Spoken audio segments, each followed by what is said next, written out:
পাশের বাসায় যুবতী অন্ধ মেয়েটাকে দেখে কেমন জানি মনের ভিতরে একটু লোভ জেগে গেল।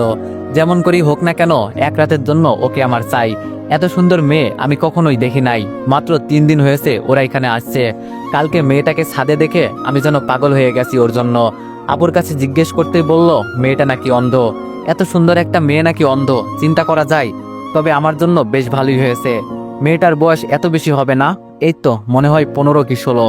তবে চিন্তার বিষয় ওকে কিভাবে কাছে পাওয়া যায়। আমার জন্য তো বেশ সুবিধাই হয়েছে। মেয়েটা অন্ধ, কিছুই দেখতে পারে না, আমাকে চিনতেও পারবে না। ভাবছি আজকে রাতে কাজটা সেরে ফেলবো, যা হবার তো হবেই। ইস, মেয়েটাকে দেখলেই যেন মাথায় আগুন জ্বলে যায়। আমারও গার্লফ্রেন্ড আছে, কিন্তু এই অবস্থা আমার কখনো হয় নাই ওকে দেখে। বুঝলাম না এই মেয়ের ভিতরে কি আছে। আজকে রাতে যা করার করব। আমি জানি ও তো আমাকে চিনতে পারবে না। কাজটা আমার জন্য আরো সহজ হয়ে গেল। দেখতে দেখতে রাত হয়ে গেল।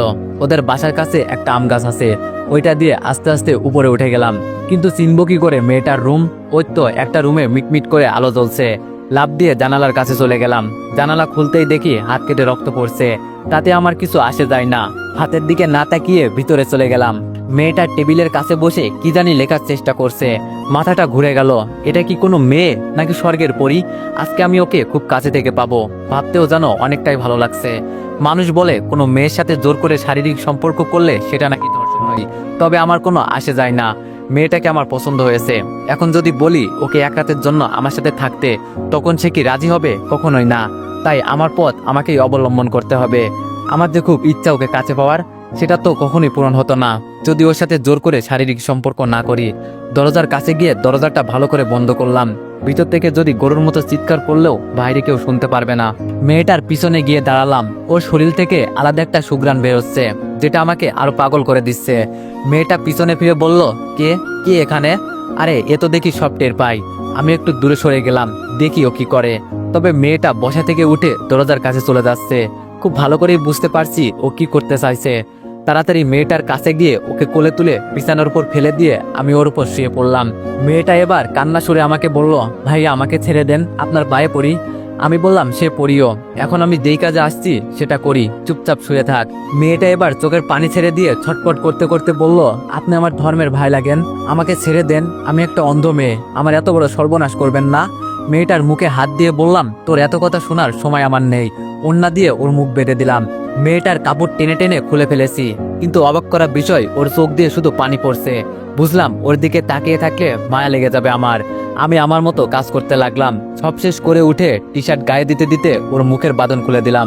শোয়া থেকে উঠেই মেয়েটা পায়ে লাথি দিয়ে আমাকে দূরে ফেলে দিল। কুত্তার বাচ্চা, আমাকে অন্ধ পেয়ে ধর্ষণ করলি না? এর ফল তুই পাবি। কেন করলি আমার সাথে এটা? দেশে কি কমে ছিল রে?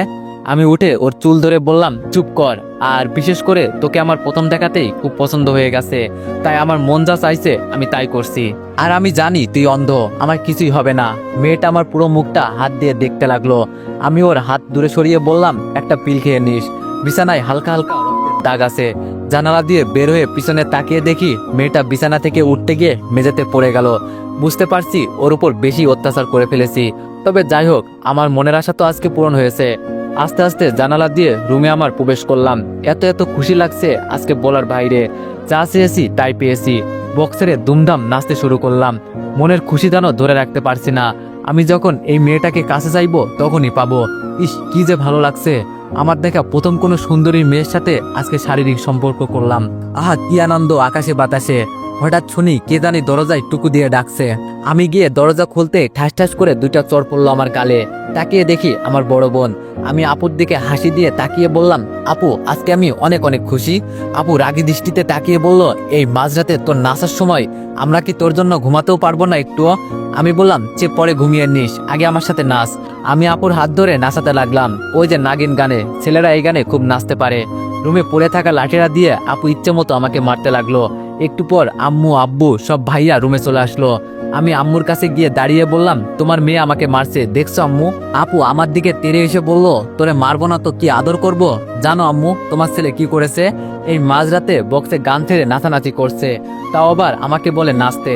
বাবা রাগী দৃষ্টিতে তাকিয়ে বলল, কিরে দীপু, মাঝরাতে এটা কি শুরু করলি? আম্মু বলল, বাবা কি হয়েছে হঠাৎ তোর? আমি খুশি মনে বললাম, আম্মু আজকে আমি অনেক খুশি, যা চেয়েছি তাই পেয়েছি। ভাইয়া আমার দিকে তাকিয়ে বলল, দেখ দীপু, এই মাঝরাতে আমরা কেউ তোর নাটক দেখতে আসি নাই, যা গিয়ে ঘুমা, এই খুশিতে আত্মরা হলে হবে না, সকালে এই খুশি প্রকাশ করিস। আমি আপুর দিকে তাকিয়ে বললাম, ডাইনি কথাকার, দেখে নিব তোরে। আপু বলল, তবে রে। আমি আম্মুর থেকে সরে গিয়ে বললাম, আয় দেখি সাহস থাকলে। বাবা ধমক দিয়ে বলল, এই তোরা যার যার রুমে যা, আর দীপু চুপচাপ ঘুমা গিয়ে। আমি মাথা নিচু করে বললাম, সবাই চলে গেলে শুধু আপু দাঁড়িয়ে আছে। আমি বললাম, আপু চল না একটু ড্যান্স করি। আপু চোখ লাল করে চলে গেল। যাক বাবা, কি এমন করে ফেলেছি আমি? দরজা লাগিয়ে বিছানায় শুয়ে আছি, তবে বারবার মেয়েটার মায়াবী দৃষ্টি আমার সামনে ভেসে উঠছে। আপনি আমার ধর্মের ভাই লাগেন, এই কথাটা সবসময় কানের কাছে বাজছে। আমি কি কোনো ভুল করেছি? আরে না না, আমি আবার কি ভুল করব? ও তো অন্ধ একটা মেয়ে, আমার আবার কি করবে? যখন মন চাইবে ওকে ব্যবহার করব। কিন্তু আমি তো এতটা খারাপ ছিলাম না। ওকে দেখার পর কেমন যেন ভিতরে হিংস্র পশুটা জেগে উঠেছে। সত্যি ওর মতো মেয়েই হয় না। আমারও তো গার্লফ্রেন্ড আছে, তবে ওকে দেখে এতটা কাছে টানে না। ওর সাথে কখনো এসব করি নাই, আজকে প্রথম এই মেয়ের সাথে। ওকে কালকে দেখার পর থেকে ভিতরে কেমন কেমন জানি চলছিল। মন চাইছে যেন মেয়েটার ভিতরে ঢুকে যায়। ইস কি সুন্দর মেয়ে, মাথায় এখনো আগুন জ্বলছে। হঠাৎ বাইরে কিসের জানি শব্দ হলো। দরজা খুলতেই পাশের বাসার চিৎকার চেঁচামেচির আওয়াজ শুনতে পারলাম। হয়তো জেনে গেছে যে ওর মেয়ের সাথে কেউ শারীরিক সম্পর্ক করেছে। তবে আমার কি, আমার কাজ আমি সেরে ফেলেছি। হঠাৎ পিছন থেকে আপু বলল, কি হয়েছে রে দীপু? এইসব কান্না চিৎকার চেঁচামেচির আওয়াজ কোথা থেকে আসছে? আমি বললাম, এখন যাবি? সকালে যাই, এত রাতে যাওয়া ঠিক হবে না। আপু আমার দিকে রাগী দৃষ্টিতে তাকিয়ে বলল, আরে বোকা, বিপদ কি আর বলে আসে, কখন কার কি হয়? আপু আমার হাত ধরে বাইরে নিয়ে গেল। এখন আমার ভয় করছে, যেন ধরা পড়ে না যায়। বুকের ভেতরটা মুচড়ে উঠল, বুকটা 3 ইঞ্চি ফাঁক হয়ে সমুদ্রের ঢেউয়ের মতো লাফাতে লাগলো। কলিং বেল বাজাতেই আপুর বয়সী একটা মেয়ে দরজা খুলে দিল। আপু জিজ্ঞেস করলো, কি হয়েছে ভিতরে? মেয়েটা কান্না করতে করতে বলল, আমাদের বাড়ির ছোট মেয়েকে কে জানি আজকে রাতে ধর্ষণ করেছে। আপু বলল, রিয়াকে নাকি? মেয়েটা আপুর দিকে তাকিয়ে বলল, আমি ভয়ে কোনো কথা বলছি না, শুধু আপুর সাথে দাঁড়িয়ে আছি, আর বুকের ভেতরটা কেঁপে উঠছে বারবার। আপু আমাকে নিয়ে উপরে নিয়ে যেতে লাগলো। উপরে গিয়ে দেখি মেয়েটার চোখ বন্ধ। এটা দেখে ভয় হতে লাগলো। ও তো আবার মরে টরে যায় নাই। মেয়েটার মা আপুকে জড়িয়ে ধরে বলল, আমার অন্ধ মেয়েটার সাথে এমনটা কিভাবে করতে পারলো? আপু বলল, রিয়ার তো আবার কিছু হয় নাই। রিয়ার আম্মু কান্না করতে করতে বলল, না তেমন কিছু হয় নাই, তবে ওকে হাসপাতালে নিয়ে যেতে হবে। হঠাৎ একটা ছেলে বলে উঠল, ওকে আমি ছাড়বো না। আমার বোনকে যে ধর্ষণ করছে না, ওর কলেজাটা আমি বের করে নিব। আমার বাবা সেনাবাহিনীর মেজর, আর আমি এই থানার ওসি। আমার বোনের সাথে নষ্টামি। ছেলেটা কান্না করতে করতে বলল, আমি ছাড়বো না ওকে। বিশ্বাস করেন ভাই, ছেলেটার কথা শুনে আমার কলেজার পানি আর নাই। দূর, কেন দিয়ে এসব করতে গেলাম? এখন আমি যে কোনো সময় অজ্ঞান হয়ে মাটিতে পড়ে যেতে পারি, এমন অবস্থা হয়েছে আমার। হঠাৎ দেখি বিছানায় এক কোণে আমার হাতের ঘড়িটা পড়ে আছে। ওর সাথে জোর করার সময় এমন হয়েছে হয়তো। আজকে আমি শেষ। আপুকে ছেড়ে আস্তে আস্তে লুকিয়ে ঘড়িটা হাতে নিয়ে পকেটে রেখে দিলাম। সবাই রিয়াকে নিয়ে ব্যস্ত, এই জন্য আমার উপর কারণ নজর পড়ে নাই। রিয়ার ভাই ওকে কোলে তুলে নিয়ে যাচ্ছে। আমি আপুর দিকে তাকিয়ে বললাম, কই নিয়ে যাচ্ছে আপু ওকে? আপু বলল, হাসপাতালে নিয়ে যাচ্ছে। কিন্তু কে এই কাজ করলো? এই অন্ধ একটা মেয়ের সাথে? সি সি, আমি তো ওকে সামনে পেলে। আমি বললাম, আপু চল না, আমার ভালো লাগছে না, ঘুমাতে হবে। আপু আমার দিকে তাকিয়ে বলল, তুই এভাবে ঘেমে যাচ্ছিস কেন? কপালে হাত দিয়ে দেখি সত্যি। আমি কথা কাটানোর জন্য বললাম, আরে আপু চল তো, আর এমনিতেই আমার আজকে গরম বেশি লাগছে। আপু বলল, তুই এমন করছিস কেন আজকে, বুঝলাম না। আপুকে নিয়ে বাসায় চলে আসলাম। দেখি আম্মু আব্বু দাঁড়িয়ে আছে। আমি আপুকে বললাম, আমি ঘুমাতে গেলাম, তুই কথা বল। এই বলে রুমে এসে সরাসরি ওয়াশরুমে গিয়ে শরীরে পানি দিয়ে ঠান্ডা করতে লাগলাম। ঝর্ণার পানিতে যেন শরীর ঠান্ডা হতেই চাচ্ছে না। আমার জীবনটা শেষ হয়ে যাবে। কি করলাম আমি আজকে? ওর পরিবার সম্পর্কে আমার আরো আগে জানা উচিত ছিল। মানুষ বলতো, না জেনে কিছুই করা উচিত না। সারা রাত ঘুমাতে পারলাম না, সেই সাথে একটু ঘুম হলো। হঠাৎ মনে হলো আমাকে কেউ টেনে নিয়ে যাচ্ছে। তাড়াতাড়ি চোখ খুলে তাকিয়ে দেখি আপু আমাকে মেঝেতে ফেলে পা ধরে টেনে বাইরে নিয়ে যাচ্ছে। লাফ দিয়ে দাঁড়িয়ে পড়লাম। মেজাজ একেবারে এটা দেখে গরম হয়ে গেল। এমন বোন থাকার চেয়ে না থাকাই অনেক ভালো। রাগের দৃষ্টিতে আপুর দিকে তাকিয়ে বললাম, এই ডাইনি, তুই সকাল সকাল আমার সাথে কি শুরু করলি? আমাকে কি একটু শান্তিতে ঘুমাতেও দিবি না? আপু আমার কাছে এসে বলল, কয়টা বাজে, খেয়াল আছে তোর? আমি বললাম, কয়টা আবার? হয়তো 6টা কি 7টা। আপু আমাকে ঘড়ি দেখিয়ে বলল, 10টা বাজে। আমি একটু আশ্চর্য হয়ে বললাম, 10টা বেজে গেল আর আমি টেরও পেলাম না? আপু বলল, তোরে সেই কখন থেকে ডাকছি, তোর কোনো খবরই নাই। আমি বললাম, তাই বলে তুই আমাকে টেনে নিয়ে যাবি? আপু বলল, এছাড়া আমার কাছে কোনো উপায় ছিল না, মরার মতো তো ঘুমিয়ে পড়ে থাকিস সারাক্ষণ। আমি বললাম, সব দোষ তোর। রাতে যদি আমাকে নিয়ে না যেতি তাহলে আমার ঘুম থেকে উঠতে এত লেট হতো না। আপু বলল, দেখ তোর বক বক বন্ধ কর, এখন গিয়ে রেডি হ। আমি একটু খুশি হয়ে বললাম, তোর জামাই দেখতে যাব বুঝি? আপু লাঠিটা দেখিয়ে বলল, এটা কি তো চিনিস ভালো করেই। আমি বললাম, তো কই যাবি? আপু বলল, হাসপাতালে যেতে হবে, রিয়াকে দেখে আসি। আমি তুতলিয়ে বললাম, কি আপু? আপু বলল, বলছি হাসপাতালে যেতে হবে, রিয়াকে দেখে আসি কেমন আছে ও। রাতে তো তোর জন্য চলে আসছি, ভালো করে দেখতেও পারলাম না। আপুর কথা শুনে আমার এখন প্রচুর ভয় হতে লাগলো। হাসপাতালে গেলে যদি ধরা পড়ে যাই। রিয়ার ভাই প্রচুর চালাক, রাতে যেভাবে আমার দিকে আর চোখে তাকিয়েছিল বাবা, তখনই আমার খুব ভয় হয়েছিল। আপু আমার চুলটা টান দিয়ে বলল, কিরে কথা বলছিস না কেন? আমি ভয়ে ভয়ে বললাম, আপু তুই যা, আমার একটু কাজ আছে। আপু বেশ কিছুটা রেগেই বলল, আমি তোরে বলছি না রেডি হতে, যা গিয়ে রেডি হ, এত কথা বলিস কেন? আমি আপুর একটা হাত ধরে বললাম, আপু আমার না একটা বন্ধুর সাথে দেখা করা লাগবে, তুই বরং ভাইয়াকে নিয়ে যা। বড় কথা হলো, যে কোনো মূল্য হলেও আমাকে এই বিপদ থেকে বাঁচতে হবে। জীবনের সবচেয়ে বড় ভুল করে ফেলেছি। এখন মনে হচ্ছে যদি এই বিপদ থেকে বাঁচতে না পারি, জীবনটাই বরবাদ হয়ে যাবে। একটু খুশির জন্য কি না করলাম আমি। আপু আমার চোখের দিকে তাকিয়ে বলল, তোর কি মনে হয় ভাইয়া আমার সাথে যাবে? ও তো সারাক্ষণ ওর হবু বউকে নিয়ে পড়ে থাকে, নইলে কি তোরে বলতাম আমি? এবার আমার কপাল দিয়ে রাতের মতো ঘাম ধরতে শুরু করবে বুঝি। কি এক বিপদে পড়লাম, আপু আমাকে নিয়ে যাবেই, এটা খুব ভালো করেই বুঝতে পারছি। বাঁচার মতো কোনো রাস্তা নেই। আমি বললাম, আচ্ছা আপু, তোরা হাসপাতালে দিয়ে চলে আসলে হবে। আপু বলল, দেখ ভাই, আমার মাথা গরম করিস না, নাইলে রাতের মতো। আমি আর কিছু বললাম না, জানি আপুর সাথে আমি পারবো না, তাই সরাসরি ওয়াশরুমে ঢুকে ফ্রেশ হলাম। রেডি হয়ে বাইরে এসে দেখি আপুর হাতে খাবার নিয়ে দাঁড়িয়ে আছে। আমি খুব খুশি হয়ে বললাম, আমার জন্য এত কষ্ট করার কি দরকার আছে আপু, আমি নিজেই তো খেয়ে নিতে পারতাম। আপু আমার দিকে অগ্নি চোখে তাকিয়ে বলল, এইসব তোর জন্য না, রিয়ার জন্য। আর চল এখন, এমনিতেই অনেক দেরি হয়ে যাচ্ছে। আমি বললাম, কিন্তু আপু আমি তো কিছুই খাই নাই। আপু বলল, পরে খাবি, সকালে উঠলি না কেন, এখন চল। আমি আম্মুকে ডেকে বললাম, দেখো না আম্মু, তোমার মেয়ে আমাকে মেরে ফেলতে চাইছে। আম্মু রান্নাঘর থেকে বলল, মিতুর সাথে যা, আর আসার সময় রেস্টুরেন্ট থেকে কিছু খেয়ে আসবি। রাগ করে বাইরে চলে গেলাম। বাসায় একটা চাকরের দাম নেই আমাকে, মন চাই মাঝে মাঝে নিরুদ্দেশ হয়ে যায় কোথাও।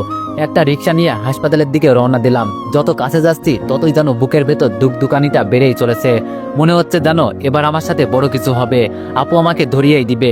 ওর জন্য আর পারি না, শুধু আমাকে বিপদে ফেলে। কি করি এখন? হাসপাতালে এসে আপুর পিছনে পিছনে যেতে লাগলাম। ভিতরে গিয়ে দেখি রিয়ার ভাই বাইরে একটা বেঞ্চের উপর বসে আছে, চোখ মুখ একদম লাল হয়ে গেছে। মনে হয় সারা রাত ঘুমায়নি, নাকি রাগে এমন হয়েছে কি জানি। আমার তো ভিতরে একদম মনে হচ্ছে যেন প্রাণটা বের হবে হবে অবস্থা।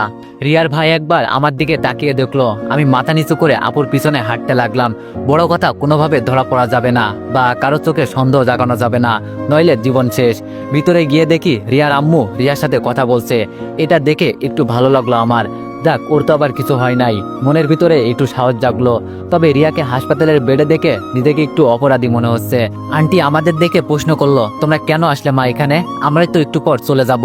আপু আন্টির কাছে গিয়ে বলল, কি যে বলেন না আপনি, আমাদের পাশের বাসায় থাকেন আপনারা, আর এই অবস্থায় আপনাদের পাশে থাকবো না আমরা? আর তাছাড়া রিয়া তো আমাদের ছোট বোনের মতোই। রিয়া ওর মায়ের হাত ধরে বলল, কে এসেছে আম্মু? আন্টি রিয়ার হাতের উপর হাত রেখে বলল, পাশের বাসায় তো রিয়া আপু আর ওর ছোট ভাই। আপু রিয়ার আম্মুকে বলল, আন্টি আপনি যান, এখানে কিছু খাবার আছে, খেয়ে আসুন। আমি কিছুক্ষণ রিয়ার পাশে বসে আছি। আন্টি আপুর দিকে তাকিয়ে বলল, না মা, তোমাদের কষ্ট করতে হবে না, আমাদের দেখতে এসেছো এটাই বেশি। আমি বললাম, আরে আন্টি সমস্যা নেই, আমি আর আপু এখানে কিছুক্ষণ আছি।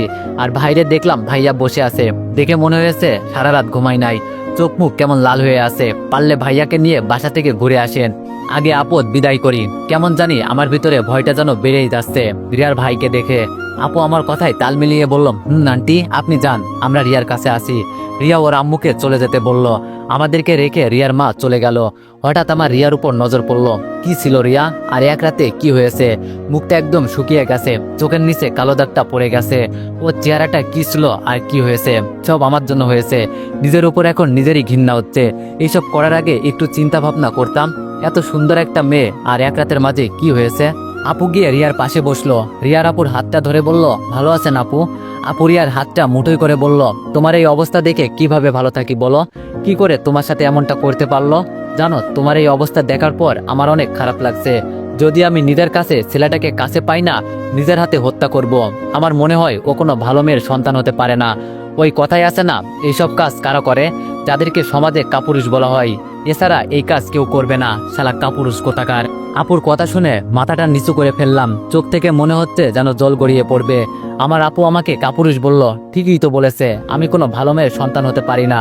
একটা মেয়ের উপর লোভ দেওয়ার কারণে আজকে আমি কি হলাম, সমাজের মানুষের কাছে আমি একজন ধর্ষণকারী সেজে গেলাম।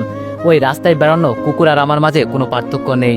এখন মনে হচ্ছে ওরা মাঝে মাঝে খালি রাস্তায় কোনো মেয়ে পেলেই যেন ছিঁড়ে ছিঁড়ে খায়। আমার আর ওদের মাঝে তো এখন মনে হচ্ছে কোনো পার্থক্যই নেই। চি, নিজের উপর এখন ঘৃণা হচ্ছে। রিয়া মৃত অপর হাত ধরে কান্না করতে করতে বলল, জানেন আপু, আমার অনেক ইচ্ছা ছিল, সব শেষ করে দিয়েছে। আপু রিয়ার চোখের পানি মুছে দিয়ে বলল, কান্না করিও না, সব ঠিক হয়ে যাবে, এসব নিয়ে আর চিন্তা করিও না। এখন বলো তোমার কি ইচ্ছা ছিল, আমাকে বলো, আমি সব পূরণ করব। রিয়া মিথ্যা একটা হাসি দিয়ে বলল, খুব ইচ্ছা ছিল কোনো স্কুলের শিক্ষক হব। স্কুলের ছোট ছোট ছাত্রদের সাথে আমি খেলাধুলা করব, ওদের নিয়ে মজা করব। কখনো যে আমার সাথে এমন কিছু হবে আমি ভাবতেও পারি নাই। আমার সব স্বপ্ন ভেঙে দিয়েছে আপু, আমার কাছে এখন আর তেমন কিছুই নাই। আপু রিয়াকে মিথ্যা একটা আশ্বাস দিয়ে বলল, আরে বোকা মেয়ে, এসব নিয়ে চিন্তা করো কেন? মনে করো এটা একটা অ্যাক্সিডেন্ট ছিল, ভুল করে এসব হয়ে গেল। আমি জানি তুমি সব পারবে, যখন সুস্থ হবে আমার কাছে আসবে, আমি তোমাকে পড়াবো, তোমার স্বপ্ন আমি ভেসে যেতে দিব না। রিয়া আপুর কথায় একটা হাসি দিয়ে বলল, আপনি খুব ভালো আপু, তো এখন বলো তোমার কেমন লাগছে? রিয়া বলল, এই তো আপু অনেকটা ভালো, তবে রাতের কথা চিন্তা করলে আপু মনটা চায় আত্মহত্যা করি, আমার সবকিছু যেন শেষ হয়ে গেছে। রিয়া আবার কান্না করে দিল। আপু বলল, আমি বলছি না এইসব নিয়ে চিন্তা করো না, সব ঠিক হয়ে যাবে। রিয়া আপুর হাতটা ছেড়ে দিয়ে বলল, জানেন আপু, রিয়া আমার সাথে এইসব করেছে, আমার তাকে শুধু একবার সামনে থেকে অনুভব করার খুব ইচ্ছা আছে। তাকে শুধু একটা প্রশ্ন করব, এই অন্ধ মেয়েটার সাথে এমনটা না করলে কি হতো না? ওকে একবার সামনে পেলে বলবো, জানেন একটা অন্ধ মেয়ের পৃথিবীতে আলো দেখার মতো ক্ষমতা তার নেই, নিজের আপন মা ভাইদের দেখতে পারে না, কাউকে নিজের চোখে দেখে একটু আনন্দ পাবো সেটাও পারি না।